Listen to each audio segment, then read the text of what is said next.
어제 새벽 말씀에서 변화산에서 예수님께서 변하시는 그러한 모습을 통하여서 예수님이 누구신가라는 것들을 제자들에게 보여주셨습니다. 그렇다면 이렇게 예수님이 누구신가를 세 명의 제자들에게 베드로와 야고보와 그 형제 요한에게 보여주셨을 때 그 밑에 있던 다른 제자들에게는 어떤 일들이 있었을까요? 오늘 말씀을 보면 예수님 변화산에 있었을 때 다른 무리의 제자들, 무리들과 제자들 사이에 있었던 일을 기록하고 있습니다.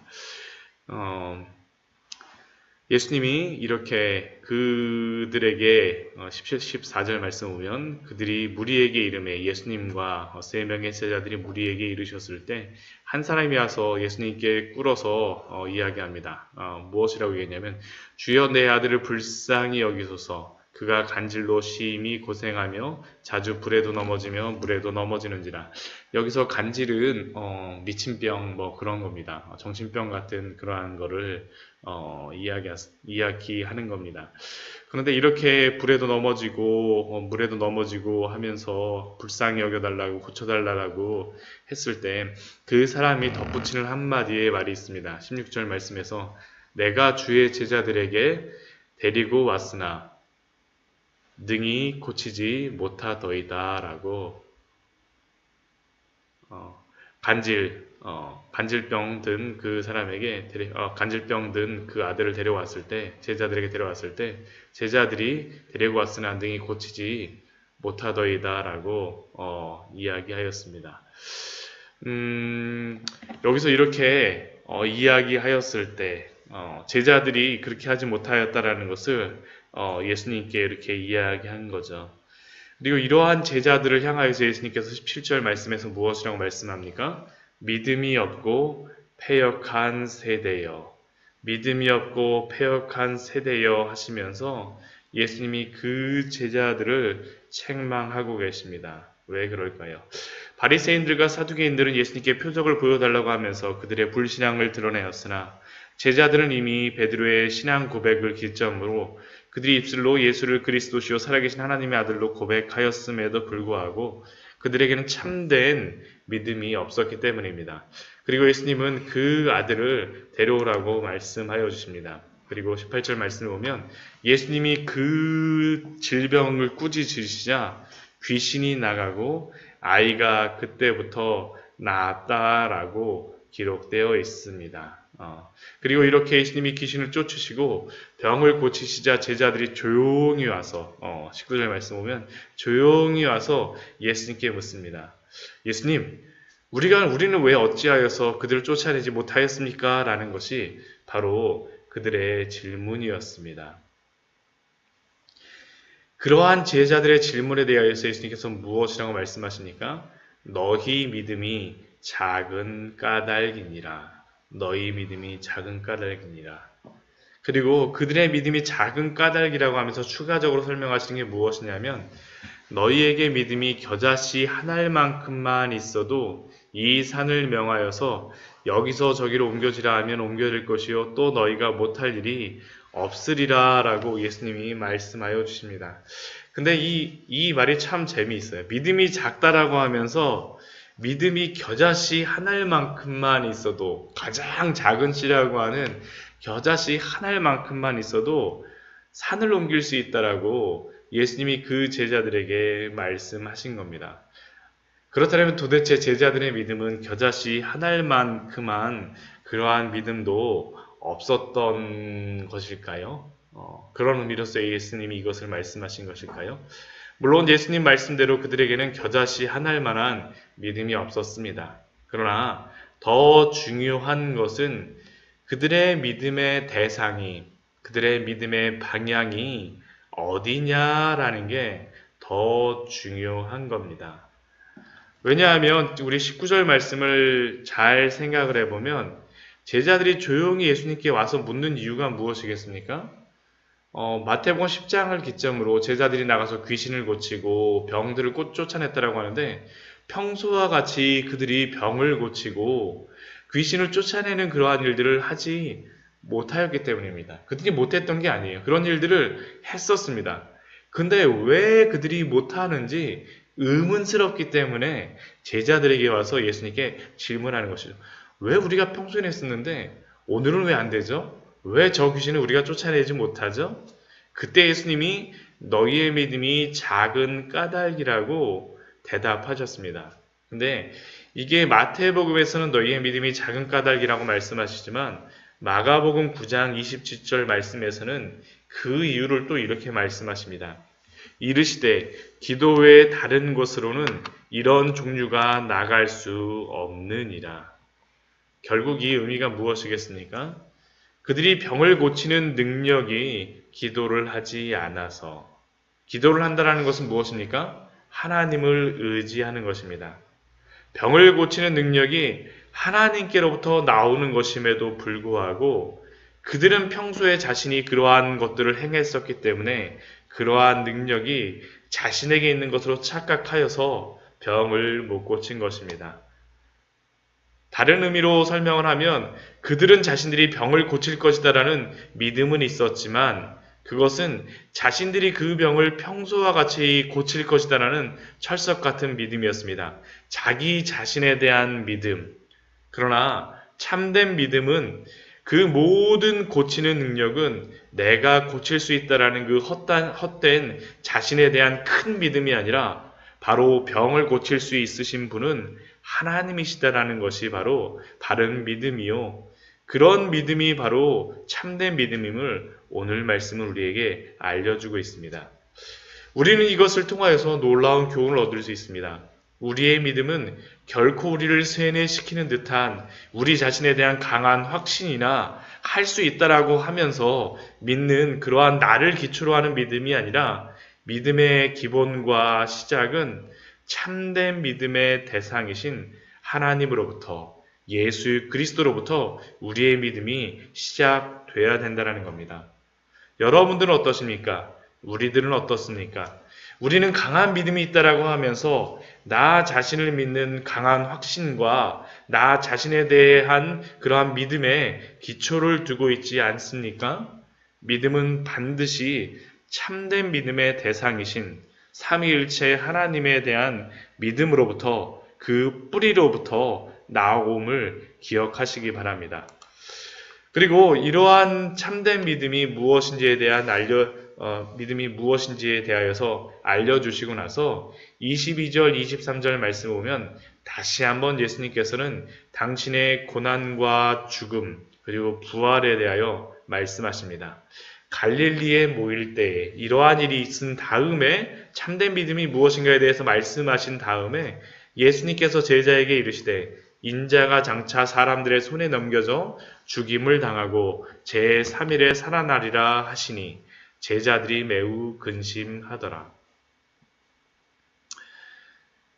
예수님의 순환에 대한 그런 말씀을 다시 한번 두 번째로 이제 말씀하십니다. 근데 첫 번째 말씀하셨던 베드로의 신앙 고백 때 말씀하셨던 것과 조금 달라지면서 구체적으로 말씀하시는 그러한 내용이 있습니다. 그게 무엇이냐면 장차 사람들의 손에 넘겨져.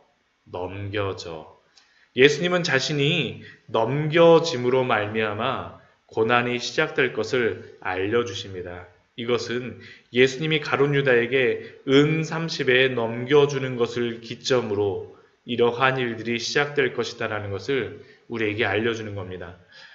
마태복음 말씀을 보게 되면 넘겨지다라는 단어가 이 사람들의 손에 넘겨져라는 이 문구를 기점으로다, 이 말씀을 기점으로다 계속 반복됩니다.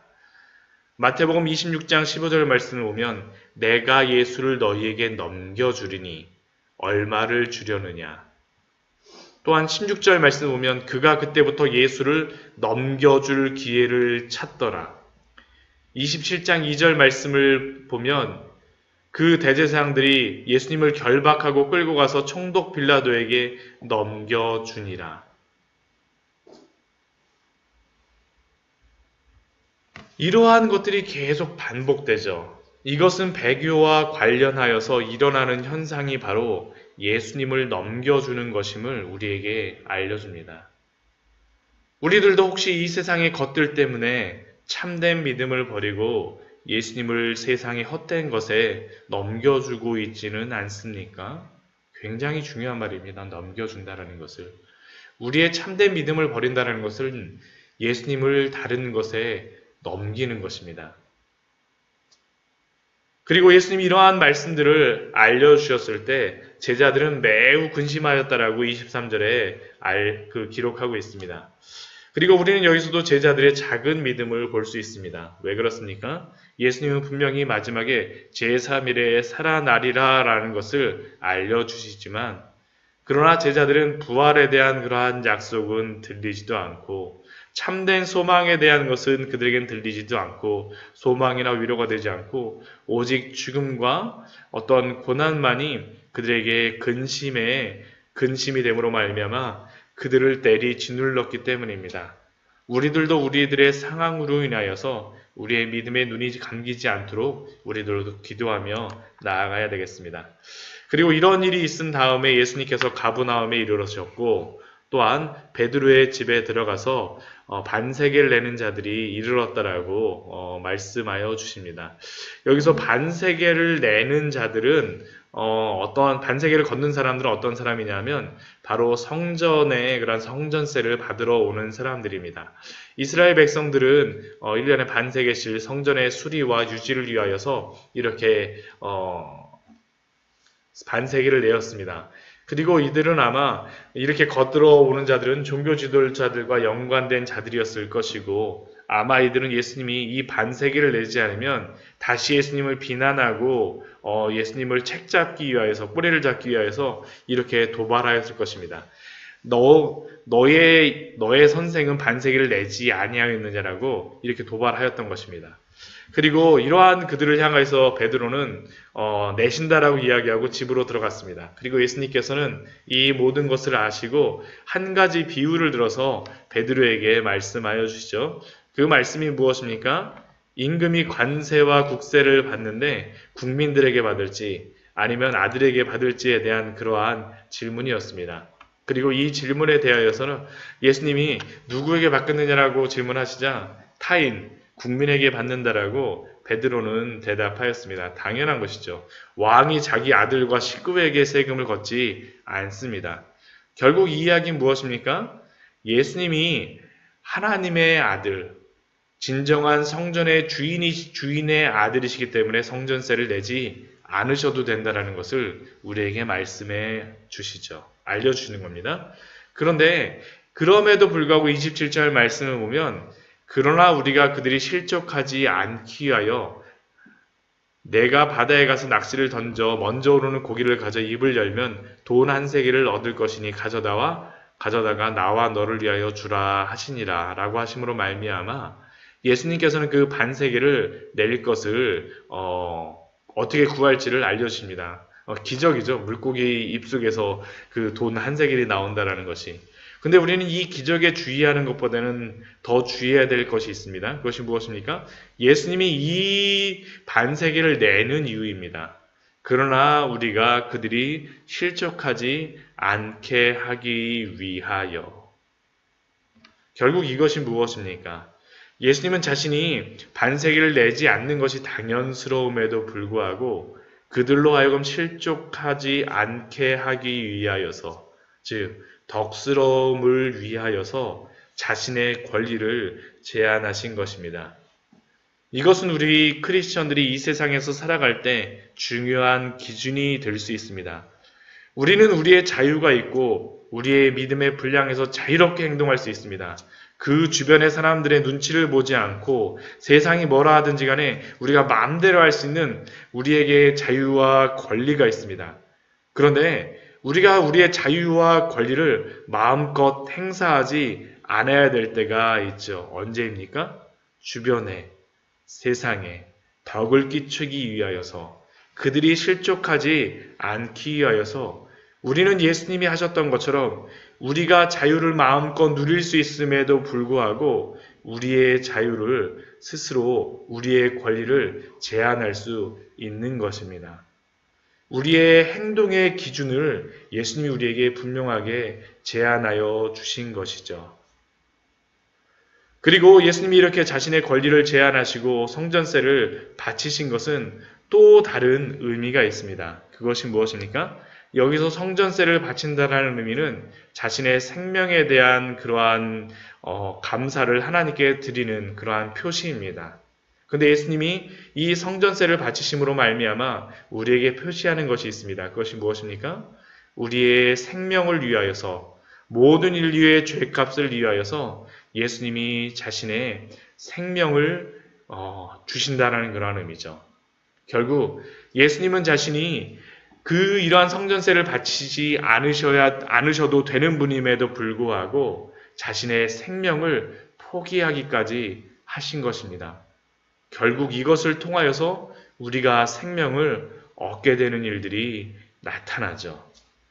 즉 예수님이 자신의 권리를 제한하시는 정도가 아니라 바로 우리의 구원을 위하여서 우리의 생명값을 지불하신 것을 여기에서 드러낸 것입니다.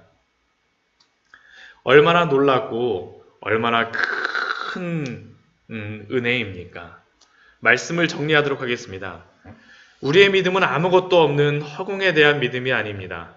참된 믿음의 대상이신 하나님에 대한 믿음이며, 또한 이 믿음을 가진 자들은 자유롭게 행할 수 있지만, 그러나 우리가 세상의 덕을 위하여서, 하나님의 영광을 위하여서 우리의 권리를 또한 제한해야 됨을 예수님께서 알려주고 계십니다. 그리고 그것의 최고의 본이 무엇입니까? 예수님이 자신의 생명을 우리의 생명값으로, 속전으로 드리신 것입니다. 얼마나 놀라운 은혜이며 얼마나 큰 사건입니까?